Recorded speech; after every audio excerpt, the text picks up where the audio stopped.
Academy was a joyful and energizing evening. Families filled the halls as students eagerly met their new teachers, explored their classrooms, and reconnected with old friends.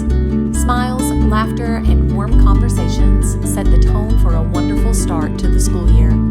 Parents had the chance to hear from our leadership team and learn more about our focus for the year: deepening spiritual growth, pursuing academic excellence, and strengthening our Christ-centered community.